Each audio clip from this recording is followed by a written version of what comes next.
Welcome back to yet another discussion on some of the most important history topics that could find their way to your 2024 prelims examination. Today, we are discussing three important themes related to the Cholas. First, let us look at the news about the three themes and then let us delve into their significance from an examination point of view. So the first news article that we are going to take up for discussion is about the Sengol. So let me read the news article first, headlines first. Sengol to be installed in the new parliament. Significance of the scepter first given to Nehru.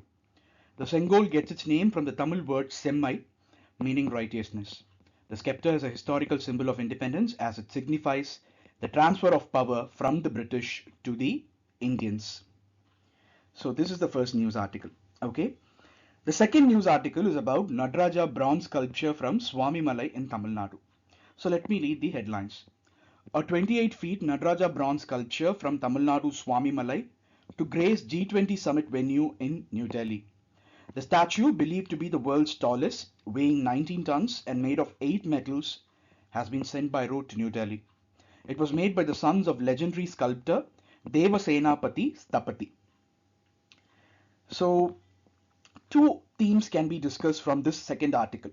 Okay, one is about the Nataraja bronze idol, and the other is about the Swami Malay bronze statues. Okay, so both these news articles are related to Imperial Cholas, who ruled over vast swathes of land in southern India, especially Tamil Nadu during the early medieval period. Okay, first up, I think it will be prudent in explaining to you about the Sengol.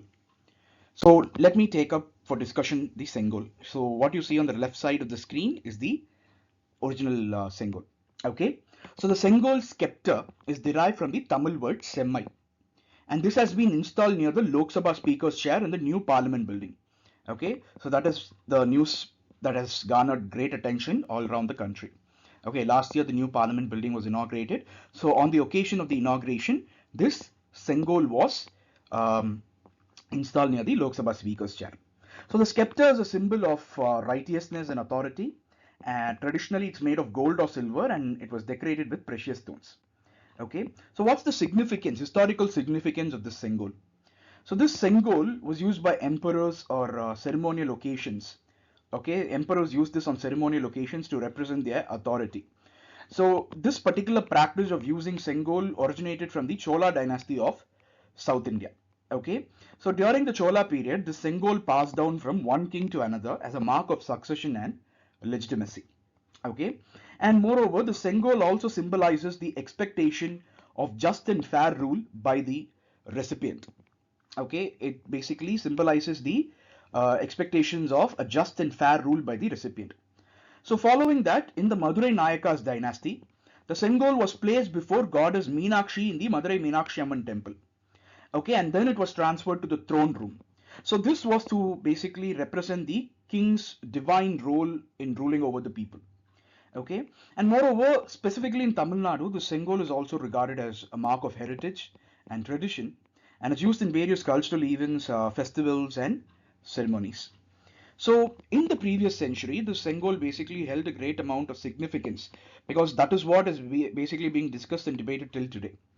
So, the transfer of power ceremony that happened in India in 1947 from the British to the Indians saw the Sengol being used to symbolize the transfer of power from British to Indian hands.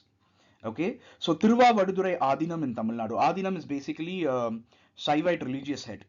Okay, institution you can call it. So this Thiruvadurai Adinam in Tamil Nadu commissioned the manufacturing of the Sengol for the ceremony. An extra bit of information that I can basically give you is it was the Vimidi Bangaru and Sons who basically manufactured the Sengol during the occasion of the transfer of power. Okay, so Jawaharlal Nehru, as you see there on the screen, received the Sengol during the ceremony on August 14th of 1947, attended by Rajendra Prasad, the first president of India. The whole idea of getting the Sengol as a mark of power transfer was given to Nehru by C. Rajagopalachari. Okay, he was the one who briefed Nehru about all these ceremonies, and he was the one who was behind this particular symbolic gesture. Okay, so a special song called Kolaru Padigam, composed by the 7th century Tamil saint Thirunyana Sambandar, was performed during the event in 1947. Okay, since we are talking about Thirunyana Sambandar, So you can also expect questions related to the Bhakti movement in South India. Okay, so that's the thing. So this is about the Sengol. So for more precise and to the point information about the Sengol, you can glance through this Optima card. Okay, um, this will give you more clarity on the various developments that happened around Sengol in the last year. Next up, I'm going to take up for discussion the Nataraja idol that was prestigiously placed in the G20 summit. It was actually placed in the entrance of the Bharat Mandapam, the venue for the G20 Leaders Summit. Okay, so it is basically a 28 feet Nataraja bronze sculpture. Okay, and it was considered the world's tallest. Okay, so this the main purpose of this particular Nataraja idol was set up to adorn the G20 Leaders Summit venue in New Delhi. Okay, so what does this statue symbolize? This statue basically symbolizes Lord Shiva's dance and is an iconic representation of Tamil culture. Okay, it's an iconic representation of Tamil culture. In fact, Chola bronzes, known for their beauty and craftsmanship, till today hold a prestigious place in the art world. Chola bronzes till today are the envy of people from all around the world. Okay, so this particular sculpture is made from 8 metals, including gold, silver, copper, lead, then mercury, tin, iron, zinc. So these are the 8 metals that were in use, put to use to make this particular sculpture. So this particular Nataraja idol, it follows the Nataraja models from the Chola period, specifically those from Chidambaram and Kanjipuram. Okay, so this statue stands 22 feet in height with a 6 foot pedestal. So you see the pedestal here. This is a 6 foot pedestal, 22 feet high statue. Okay, so the complete structure is 28 feet tall. Okay, so this particular idol draws inspiration from the revered Nataraja idols at Thillai Nataraja temple in Chidambaram, the Uma Maheshwar temple in Kanjipuram, and the Brahadishwara temple in Tanjore. Okay, so let's look something about Nataraja. Who is this Nataraja? So Nataraja is known as the Lord of Dance. Okay, so in many Shaivite temples, you can see Nataraja being represented in metal or in stone. Okay, and the sculpture symbolizes various aspects such as creation, destruction, benediction, the path of salvation, and the fusion of male and female energies. Okay, so that is the significance of basically the Nataraja statue. Okay, and again you have the Optima cards which you see on the screen for a clearer understanding of the concept. Now finally, I'm left with Swami Malay statues of Tamil Nadu, which is a GI tag craft. Okay, so Swami Malay artisans are basically known for creating bronze statues. Okay, they are known for creating bronze statues using the ancient lost wax technique. Okay, that's their significance. So the tradition of bronze statue making started during the Chola dynasty, okay, with temple construction supporting various crafts. So traditional tools like leaf strips, spatula, knife, scraper, soldering iron, hammer chisel, engraving tools, files and forceps are used in this crafting process. Okay, so these sculptures are created using the lost wax casting method, and this involves making a wax model encased in clay, pouring molten bronze into the mold, and carving the details. Okay, so what makes Swami Malay conducive for such craft? Swami Malay, if you see, is basically near Tanjore today.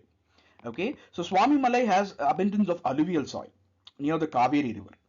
Okay, so this Kaveri river, which has alluvial soil, is used to source the clay for making these models.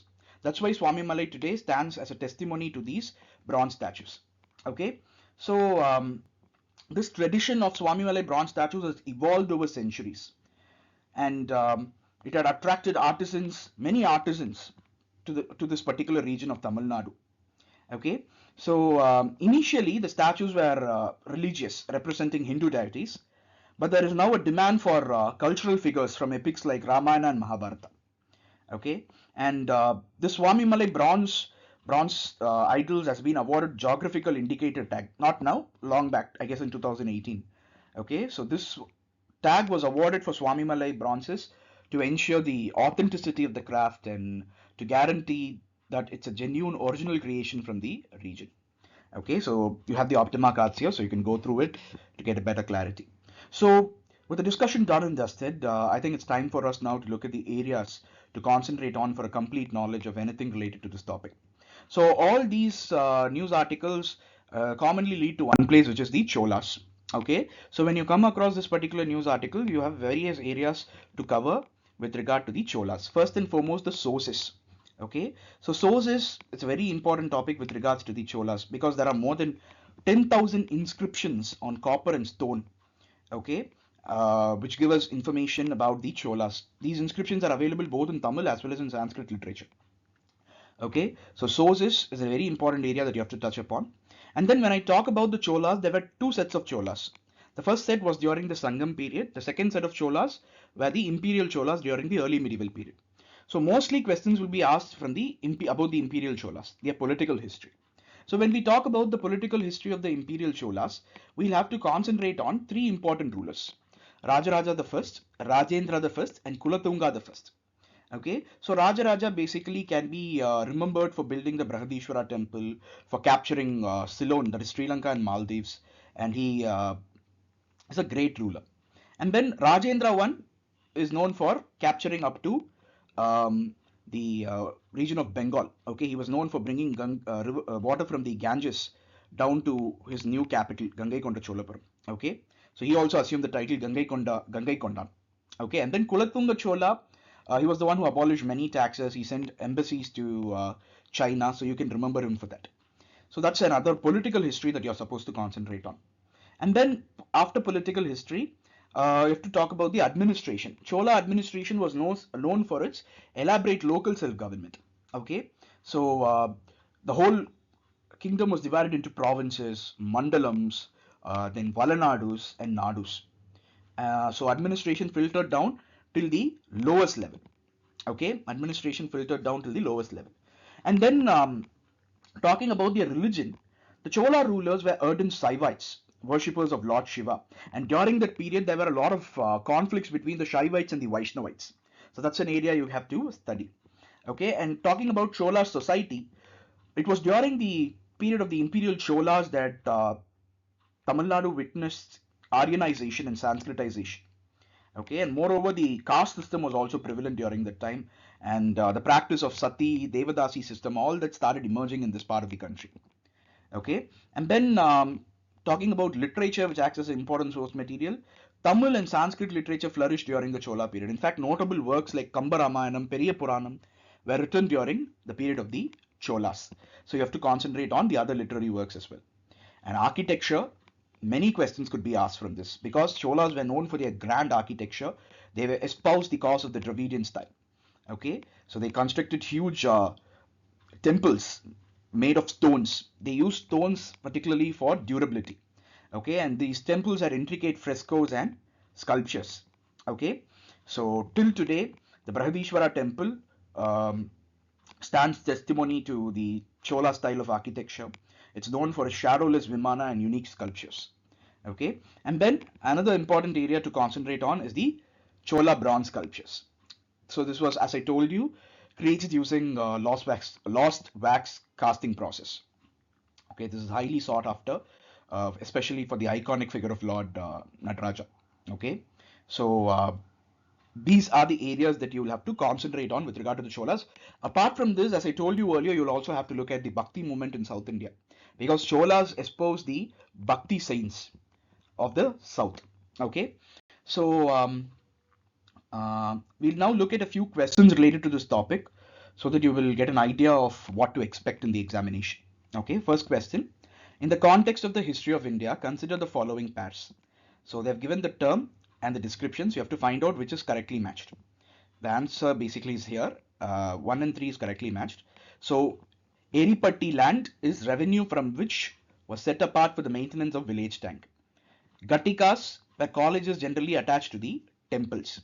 So what do you mean by these taniyurs? Taniyurs is wrongly matched. Taniyurs, its explanation is not villages donated to a single Brahmin or group of Brahmins. So what is this taniyur?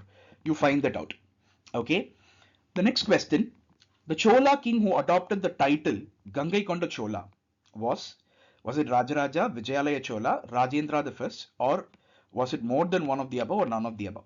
In fact, Vijayalaya Chola is considered to be the founder of the imperial Chola dynasty. Okay, but here the answer is Rajendra the First. Why do I say Rajendra the First? Because Rajendra the First had the distinction of going all the way up to Bengal. So he had followed a policy of conquest and annexation adopted from his father. Okay, so he had conquered Ceylon. He had extended his influence over Srivijaya kingdom of Indonesia. So once when he went there to Bengal, captured it, he brought water from the Ganges. Hence he assumed the title Gangai Kondan. Okay, and then he built a capital city and he named it as Gangai Konda Cholapura. Okay, so that's the significance. So he went and defeated Pala ruler Mahipala in 1022 CE. So these are the things that you will keep in mind about Rajendra I. And then the next question, answer the following questions by selecting the correct or the most appropriate options. So Chola temples were the hub of religious, social and cultural life. Chola bronze images were of deities but sometimes also of devotees. So we have to find out which of these four options are correct. So as a matter of fact, both A and B are true, okay, but B is not the correct explanation of A. So if you see, Chola temples often became the nuclei of settlements that grew around them, okay. So these were centers of craft production. They were not only places of worship, they were also hub of economic, social and cultural life as well. So among the crafts associated with temples, the making of bronze images was the most distinctive. Okay, so Chola bronze images are considered amongst to be the finest in the world. So while most images were deities, sometimes images were made of devotees as well. Okay, um, so both these statements are true, but you cannot interlink them. Okay, it's not like one is an explanation of the other. Okay, so questions like this can basically be expected in your examination. Okay, so that's it from our discussion on this topic for the day. So we run a current affairs session in the weekends.